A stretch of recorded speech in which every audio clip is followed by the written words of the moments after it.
कोटद्वार विधानसभा क्षेत्र की सम्मानित जनता को और इससे लगे हुए तमाम विधानसभाओं के क्षेत्र की सम्मानित जनता को, पूरे गढ़वाल संसदीय क्षेत्र की जनता को धन्यवाद कहने यहाँ पर आया हूँ कि जिस प्रकार से सब लोगों ने प्रेम पूर्वक मुझे अपना समर्थन दिया है, मैं उन सब के प्रति आभार व्यक्त करता हूँ।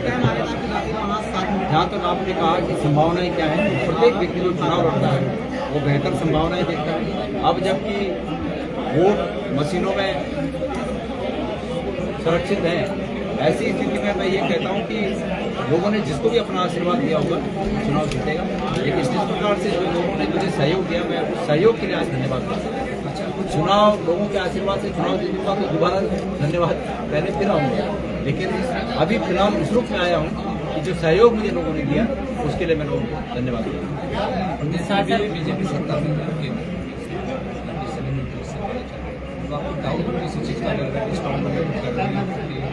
मैंने ये कहा कि प्रथम दृष्टया ये बात बच नहीं रही है कि जिन कमरों में ईवीएम मशीनें रखी हुई हैं उन कमरों के बाहर गैलरी में केंद्रीय सुरक्षा बल मौजूद है।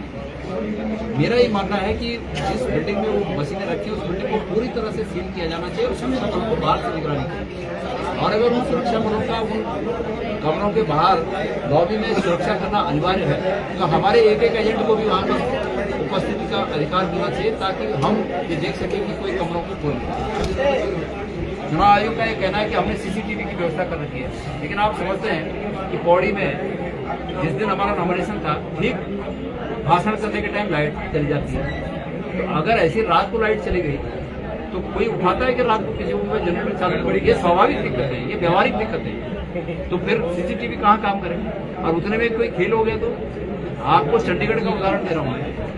जब ऐसी पार्टी केंद्र की सत्ता में हो जो चंडीगढ़ में मेयर के चुनाव में मतलब बेशर्मी की हद पार कर सकती है, तो फिर यहाँ के चुनाव में कैसे लोग शर्मदार बन जाएंगे। कभी इस बात कर सकते हैं। आप क्या चाहते हैं? आप मैं ये चाहता हूँ कि सुरक्षा बल उस बिल्डिंग को सील करके बाहर से सुरक्षा करें। मैं ये चाहता हूँ।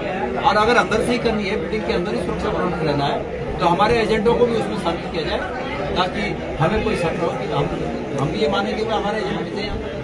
इसके अलावा जो अभी दूसरे प्रदेशों में चुनाव चल रहा है, बयानबाजी भी लगातार किस तरीके से बयान? देखिए, मैं मानता हूँ माननीय प्रधानमंत्री जी को प्रधानमंत्री पद की गरिमा का ध्यान रखना चाहिए। जो ऊंचे पदों पर बैठे हुए लोग होते हैं उनका अनुसरण बाकी के लोग करते हैं।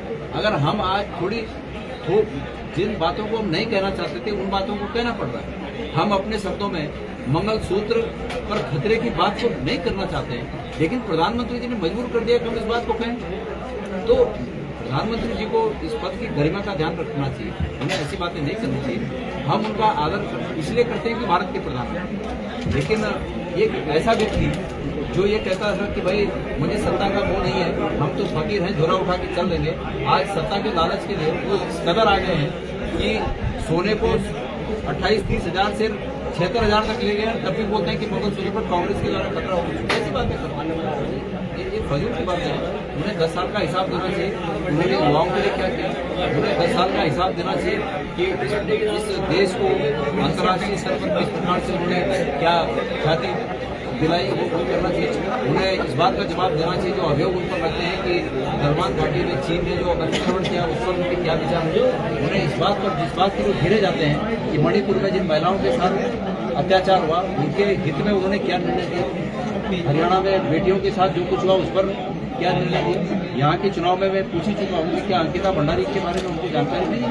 यहाँ पर चुपचाप वापस चले जाते हैं। तो इन बातों पर उन्हें कहना चाहिए, फजूल की बातें नहीं करनी। अच्छा, एक सवाल लास्ट वाले, आप कई सारे बड़े नेता यहाँ स्थानीय नेता क्या है? देखिए, ये उनका राजनीतिक फर्ज था कि अपनी पार्टी के लिए वो आए, लेकिन हमारे पास जो स्थानीय स्तर पर जो सपोर्ट था बात उनके सामने। अमित शाह जी आ जाएं, प्रधानमंत्री जी आ जाएं, क्या कोटद्वार में सुरेंद्र सिंह नेगी जी को बांट पाएंगे? हमने अतीत से अब तक जो प्रदेश में और अपने अपने क्षेत्र के लोगों की सेवा की है, हमारे पास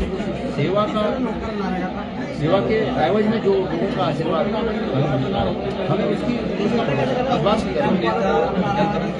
बीजेपी में साथ लगा आपको कि हाउस के कारण थोड़ा और देखिए, मैंने तो ये महसूस किया है कि नेता जाता है ना, नेता जाता है, वोटर नहीं जाता। वोटर अपनी मर्जी से वोट करता है, बशर्ते वोटर को ये समझा सके कि हमें क्षमता हो कि भाई वोट तुम्हारा है, उस नेता का नहीं है।